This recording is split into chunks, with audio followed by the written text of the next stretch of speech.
IPL ஆரம்பித்த காலத்துலேருந்து இந்த ரெண்டு டீமுக்கு வந்து எப்போவுமே அந்த ஒரு தீ பிடிக்கும் திரை வெடிக்கும் அப்படிங்கிற மாதிரி தான் வந்து ஒரு ஹை வோல்டேஜ் இன்கொண்டா போயிருக்கு.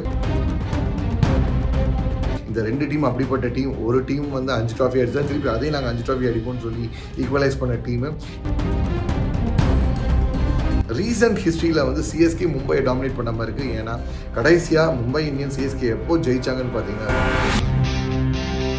சிஎஸ்கே வந்து தங்களோட வின்னிங் ஸ்ட்ராட்டஜியை வந்து பர்ஃபெக்டாக மேனேஜ் பண்ணி கொண்டு வராங்க. இதில் தவிர்த்து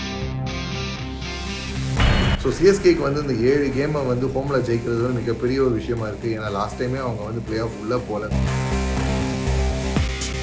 ஃபாஸ்ட் பவுலர்ஸை நம்பி தான் வந்து மொத்தமாக போனாங்க. அது அவங்களுக்கு நிறைய இடத்துல பேக் ஃபயரும் ஆச்சு, ஹெல்ப்பும் பண்ணுச்சு. அண்ட் பும்ரா இல்லாமல் இருக்கிறதும் ஒரு மிகப்பெரிய லாஸ். ஏன்னா 24 பால் அவர்கிட்ட இருந்து வருது. கடந்த 2 வருஷத்தில் வந்து சிஎஸ்கே இங்கே ஜெயிச்ச மேட்சை விட தோத்த மேட்சஸ் கொஞ்சம் அதிகமாக இருக்குது. எல் கிளாசிகோ ஆஃப் ஐபிஎல் இதை சொல்லும் போது எல்லா ஐபிஎல் ரசிகர்கள் தெரியும் நான் எந்த மேட்ச் பற்றி பேச போகிறேன்னு. Yes, Mumbai Indians versus Chennai Super Kings.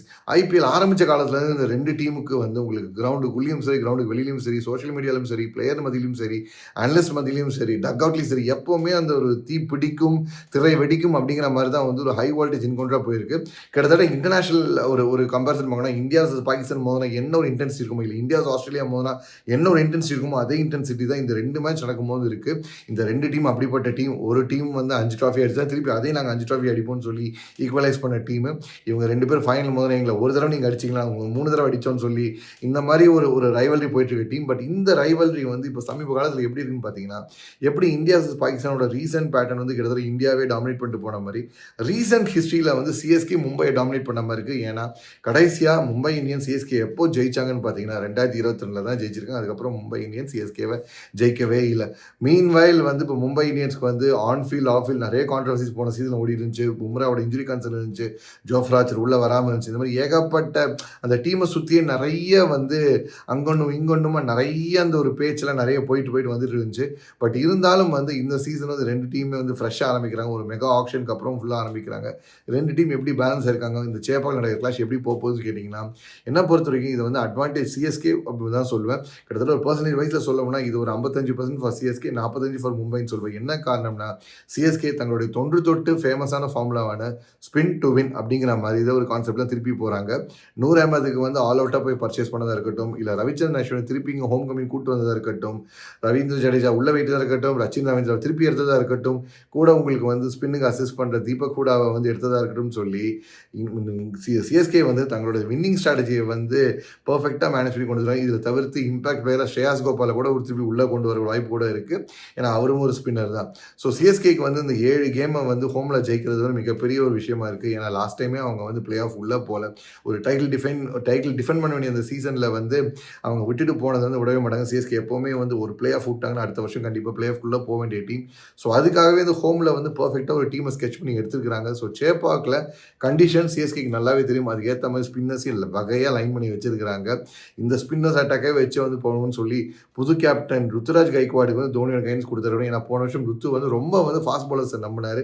Fast பவுலர்ஸை நம்பி தான் வந்து மொத்தமாக போனாங்க. அது அவங்களுக்கு நிறைய இடத்துல பேக் ஃபயரும் ஆச்சு, அது ஹெல்ப்பும் பண்ணுச்சு.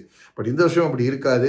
அண்ட் நல்ல ஸ்பின் ஆடக்கூடிய பிளேஸையும் எடுத்திருக்காங்க. ட்ரிபாத்தி எடுத்ததாக இருக்கட்டும், கூடா எடுத்ததாக இருக்கட்டும், விஜய் சங்கர் எடுத்ததாக இருக்கட்டும், மேலே சாம்கர்னை உள்ளே கொண்டு வரதாக இருக்கட்டும், தூபே ரீடைன் பண்ணதாக இருக்கட்டும் சொல்லி சிஎஸ்கே அவங்க மூவெல்லாம் வந்து பர்ஃபெக்டாக எடுத்து வச்சிருக்கிறாங்க. இந்த கண்டிஷனுக்கு ஏற்ற மாதிரி, இந்த கிரவுண்டுக்கு ஏற்ற மாதிரி. வேற மும்பை இந்தியன்ஸ் எப்படி இருக்காங்கன்னு பார்த்தீங்கன்னா, இந்த மேட்ச்சில் அவங்களுக்கு வந்து சூப்பராக ஸ்பின் ஆடக்கூடிய ஹர்திக் பாண்டியா கிடையாது. போன சீசனில் வந்து அவர் பண்ண அந்த பெனால்ட்டி இஷ்யூனால இந்த முறை வந்து அவர் பெனால்ட்டி கூட ஒரு மேட்ச் ஆடக்கூடாதுன்னு சொல்லி உட்கார வச்சிருக்காங்க. அண்ட் பும்ரா இல்லாமல் இருக்கிறதும் ஒரு மிகப்பெரிய லாஸ். ஏன்னா 24 பால் அவர்கிட்ட இருந்து வருது ஒரு சீட் கோட் மாதிரி. மேட்ச் எப்படி இருந்தாலும் தன் பக்கம் திருப்பி கூட அந்த 24 பாலில் வந்து திருப்பி எடுத்துக்கிற டைம் ஸ்பின்னுக்கு அவர் தான் ஜஸ்பிரீத் பும்ரா. ஸோ அவர் இல்லாததும் வந்து கொஞ்சம் மென்டலி கொஞ்சம் பேக்காக இருக்கும் மும்பை இந்தியன்ஸுக்கு. சிஎஸ்கே அது ஒரு அட்வான்டேஜாகவும் இருக்கும். அஃப்கோர்ஸ் சென்னை பிச்சுக்கு வந்து பும்ரா தேவையில்லை. பட் இந்த பக்கம் ஸ்பின் கோட்டட் எப்படி வச்சிருக்காங்கன்னா அவங்களுக்கு அதே மாதிரி கரண் சர்மா எடுத்து வச்சிருக்கிறாங்க.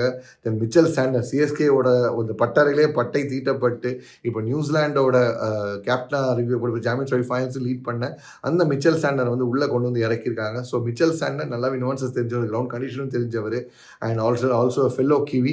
உங்களுக்கு வந்து ஸ்டீவன் ஃப்ளமிங் எப்படி யோசிக்கிறார், என்ன மாதிரி ஸ்ட்ராட்டஜி கொள்ளும் கொஞ்சம் வந்து அது தெரிஞ்சு அதை கற்றுக்கிட்டு இருந்தவர். ஸோ அவரை உள்ளே இறக்கினது ஒரு மாஸ்டர் ஸ்ட்ரோக் இந்த பக்கம்.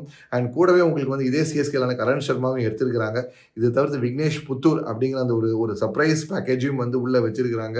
அண்ட் இது தவிர்த்து வந்து ஆப்கான் அந்த ஸ்பின்னரான அல்லா கசவர் எடுத்திருக்காங்க. பட் அல்லா கசன்ஃபர் இங்கே வந்து இன்ஜுரினால ஆடல. பட் அவருக்கு ஈக்குவலண்ட்டாக முஜிபுர் ரஹ்மான் எடுத்திருக்காங்க. அவரை உள்ளே இறக்குவாங்களாங்கன்னா தெரியல. எனக்கு தெரிஞ்சு மும்பை வந்து அவங்க பேட்டிங்கை டீப் பண்ண தான் பார்ப்பாங்க. அண்ட் வில் ஜாக்ஸ் எடுத்திருக்காங்க. ஆர்சிபி வந்து ஆர்டிஎம் மிஸ் பண்ண வில் ஜாக்ஸ் எடுத்திருக்காங்க. அவரும் கொஞ்சம் வந்து கை சுத்தக்கூடிய ஒரு பவுலர் தான், ஒரு ஸ்பின்னர் தான், ஆஃப் ஸ்பின்னர் தான். போல வந்து கொஞ்சம் நல்லாவே வந்து அந்த எஸ்ஐ T20 நிறைய T20 லீக்லையும் வந்து டீசெண்டான போலிங் எக்கானமி வச்சு சூப்பராக பண்ணிட்டு இருக்காரு.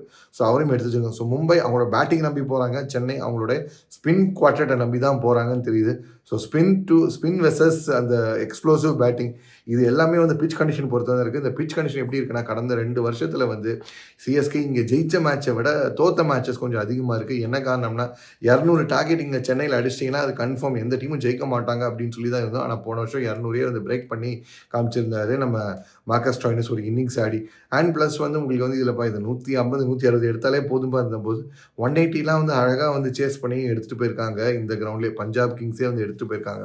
அண்ட் கேகேஆரும் இங்கே ஒரு வின்றுருக்காங்க. ஸோ இந்த லாஸ்ட் அந்த 2-3 வருஷத்துல கிரவுண்டோட கண்டிஷன் கொஞ்சம் மாறி கொஞ்சம் பவுன்ஸ் அதிகமாகி கொஞ்சம் பேட்டிங்கு ஹெல்ப்பாகிற ஒரு ட்ராக்காக இருக்கோ, டியூ வந்து கொஞ்சம் பெருசாக வராமல் பேட்டிங் ஹெல்ப்பாகிற ஒரு ட்ராக்காக இருக்கோ அப்படிங்கிற மாதிரி தான் தோணுது. ரீசெண்டாக நடந்த இந்தியா வர்சஸ் இங்கிலாந்து அந்த T20 மேட்சும் பார்த்தீங்கன்னா ஆல்மோஸ்ட் இந்த டார்கெட் வந்து சேஸ் பண்ணிட்டாங்க இந்தியா. ஆரம்பத்தில் கொஞ்சம் அந்த பாலுக்கு அங்கங்கே கொஞ்சம் ஸ்விங் காமிச்சாலும் போனாலும் கடைசியில் வந்து இந்தியா வந்து ஜெயிச்சிட்டாங்க. ஸோ கிட்டத்தட்ட வந்து கண்டிஷன்ஸ் அதே மாதிரி தான் இருக்குது. இப்போ பயங்கரமான ஹீட்டும் ஓடிட்டு இருக்குது. ஸோ இந்த கண்டிஷனுக்கு என்ன மாதிரி மாறப்போகுது, பிச் எப்படி பிஹேவ் பண்ண போகுது, என்ன ஆக போகுதுங்கிறது தான் வந்து நம்மளுடைய ஒரு அந்த டேல தான் எப்படின்னு தெரியும். ஸோ சண்டே உங்களுக்கு மேட்ச் வந்து பயங்கரமாக வந்து கிளப்ப போதா இல்லை சுமார் சண்டே இருக்க போதாங்கிறத நம்ம வந்து ப்ரெடிக்ட் பண்ண முடியாது. பட் த பெஸ்ட் டீம் தான் சொல்ல முடியும். பட் அந்த பெஸ்ட் டீம் சிஎஸ்கே இருக்க வாய்ப்புகள் அதிகமாக இருக்குது. Because they know the conditions better and they have the assets in the S. அவங்களுக்கு வீக்னஸ் இல்லையான்னு கேட்குறாங்க. இருக்குது வீக்னஸ். உங்களுக்கு வந்து பத்திரானாவோட அந்த புது ஆக்ஷன் வந்து பழைய எஃபெக்டிவாக இல்லை. நிறைய பழைய ஆக்ஷன் உங்களுக்கு எஃபெக்டிவாக இல்லை. உங்களுக்கு நிறைய லன்ஸ் லீக் பண்ணுறாரு. அந்த யாக்கர் வந்து எஃபெக்டிவாக விட மாட்டேனுது. அமௌங்ஸ் விக்கெட் இருக்கும்போது ரிலீஸ் பாயிண்ட் மாறி இருக்கிறதுனால திருப்பி அதை கொஞ்சம் மாடிஃபை பண்ணியிருக்காருங்கிறாரு. பட் அவரால் 4 ஓவர் போட முடியாது. திடீர்னு ஏதாவது இன்ஜுரின்னு சொல்லிட்டு புல் பண்ணுவாரா நமக்கு தெரியாது. அதுக்கு பதிலாக நேத்தன் எல்லிஸ் ஆடினா கொஞ்சம் டிஃப்ரெண்டாக இருக்கும். பட் நேத்தன் எல்லிஸ் ஆஸ்திரேலியன் கண்டிஷனுக்கு அந்த எஃபெக்டிங் கொடுப்பாரா, இல்லை வந்து எங்களுக்கு தேவையே கிடையாது, நாங்கள் சும்மா ஓவர் அந்த மாதிரி ஓவர் எங்களுக்கு வந்து சாம் கரன், கலீல் அஹமத் இந்த மாதிரி நாங்கள் வச்சுட்டே போய்க்கிறோம், எங்களுக்கு பெரிய விஷயம் கிடையாது, ராவ் எக்ஸ்பிரஸ் பேஸ் அன்சுல் கம்போஜெலாம் எங்களுக்கு தேவையே கிடையாதுன்னு சொல்லிட்டு போகிறாங்களாங்கிறத மேட்ச் எனக்கு தான் தெரியும். ஹோப்ஃபுல்லி எனக்கு வந்து சண்டே வந்து ஒரு நல்ல என்கவுண்டர் நமக்கு காத்துட்ருக்கு. அண்ட் அந்த நல்ல என்கவுண்டரில் வந்து நம்ம அனலிஸ்ட் படி இப்போ இருக்க கண்டிஷன் படி I am putting the bet on CSK. பார்ப்போம் சிஎஸ்கே ஜெயிக்கிறாங்களா இல்லை வந்து மும்பை. அவங்க எப்போவுமே கிட்டத்தட்ட ஒரு முதல் மேட்சை ஜெயித்தா கிடையவே கிடையாது. நம்ம ரப்பர் பந்தில் சொல்கிற மாதிரி முதல் மேட்சை சாமி கூட்டுற டீமு. பார்ப்போம் அந்த சாமி விட்டுறாங்களா இல்லை திருப்பி வந்து ஒரு சேஞ்சுக்கு வந்து மாற்றி காட்டுறாங்களான்னு.